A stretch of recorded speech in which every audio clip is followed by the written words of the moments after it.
यो होइन कि सत्य सत्य हो, ए तिमी यहाँ मन्दिर आयो, ए दण्डवत गर। अब कसलाई दण्डवत गरौँ, ए नाच्नुपर्छ भगवान्को अगाडि, थाहा छैन यहाँ शास्त्रमा के भनेको छ भनेर चाहिँ हामीले यसरी पनि भन्नु हुँदैन। के छ यथार्थ, प्रिय तरिकाले बोल्नु पर्यो। अब पर्पटमा प्रभुपादजीले भन्नुहुन्छ कि अब अर्को कुरा के छ, 4वटा वर्ण, 4वटा अर्डर्सहरू छ। यो अर्डर्सहरूको यसको तात्पर्य के हो त? जुन वर्ण आश्रम बनाइयो यसको तात्पर्य के हो त? तात्पर्य के धन सम्पत्ति कमाउनु हो? के हो यसको तात्पर्य? यसको तात्पर्य यहाँ प्रभुपादजीले भन्नुहुन्छ, the nucleus of the 4 spiritual orders ब्रह्मचार्य, गृहस्थ, वानप्रस्थ एन्ड सन्यास is for preaching the truth, is the 4th leg of the religion.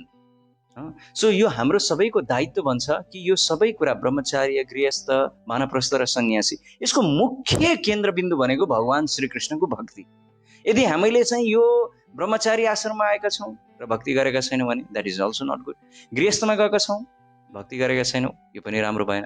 अब फेरि होइन ब्रह्मचारीले प्रचार गर्ने हो, हामी त के हो र कमाउने हो, ऊ मात्र गर्ने होइन। सो हाम्रो चाहिँ श्रद्धेय वेदाविद प्रभुजीले भन्नुहुन्थ्यो कि पुणेमा तपाईँको चाहिँ भक्तहरू चाहिँ दिउँसो जबमा गएर बेलुकी चाहिँ तपाईँको कारमा चाहिँ तपाईँको के गर्नुहुन्छ त, बुक डिस्ट्रिब्युसन गर्नुहुन्छ। र यति बुक डिस्ट्रिब्युसन गर्नुहुन्छ कि हामीले कल्पना पनि गर्न सक्दैनौँ।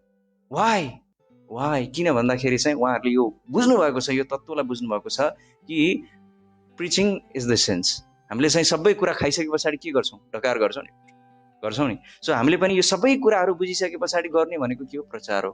अब प्रचार पनि हामीले आफ्नो कार्यद्वारा र भगवानको बाणीलाई चाहिँ हामीले बोल्ने हो। एकचोटि चाहिँ राधा गोविन्द महाराजले भन्नुहुन्थ्यो कि प्रभुपाद तपाईँले विदेशमा गएर कसरी चाहिँ यो प्रचार गर्नुभयो भन्दाखेरि मैले चाहिँ simply I give classes, lectures on Bhagavad Gita and chant the holy name Hare Krishna Krishna Krishna Hare Hare, हरे राम राम राम हरे हरे।